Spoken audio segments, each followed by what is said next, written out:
many things we have, over the last 10 years in particular, in the last few years, we have noticed improvements in many aspects of the AIDS response in India. But stigma and discrimination is one of the most difficult aspects. By all what we know in talking to the government counterparts and by talking to the population, things have improved in terms of stigma and discrimination. Nevertheless, there are still cases that do occur, whether in healthcare setting or education or employment and so forth. And we have to address this.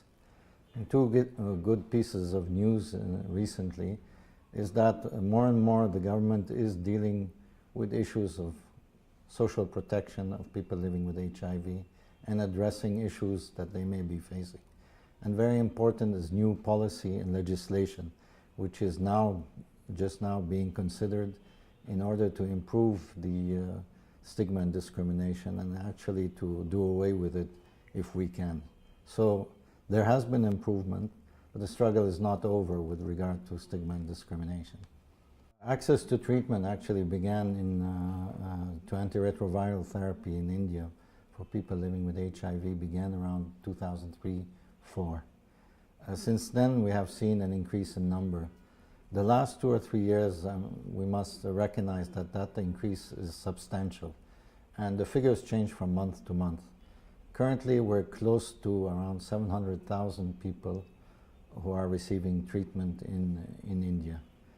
Still, there's ways to go ahead, and that number hopefully will continue to increase in the coming years until we have a significant number and percentage of those who need treatment that are covered by it. There has been, over the last 10 years, and we refer to the surveillance evidence that exists in the country, which every 2 or 3 years a surveillance round is undertaken. There has been a decrease in terms of HIV infection rates in the country, which is a marked one. This has also impacted a bit on resources, but resources are still needed, and whether we talk about external or domestic resources.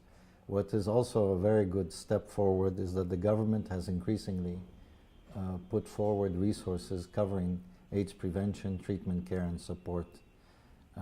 Still there's need for external resources as well. Now the issue you're referring to refers to a changing in pattern of development and health, external support to health issues globally. And yes, to a certain extent we have seen a stabilizing or what we call a flatlining of resources on AIDS globally. But it has not completely disappeared and it's still there, and there is still Global Fund, World Bank, other key partners, external partners who are providing resources towards HIV/AIDS prevention, treatment, care and support. What is unique about AIDS in many ways, and well, hopefully this lesson from AIDS goes to other development and health issues, is that there's a partnership between government, civil society and communities, meaning the people who are living or most affected by HIV. And that partnership has been key to the work because there has been a realization early on that this is not something that can be resolved by one key actor. In addition, it has, because AIDS has key drivers, determinants in terms of the epidemic and its consequences, the discussion has gone larger than health even. So there is a wider public health perspective, which should include other sectors as well, whether we talk about that dealing with young people, with women and children, with home affairs, with migration, with mobility.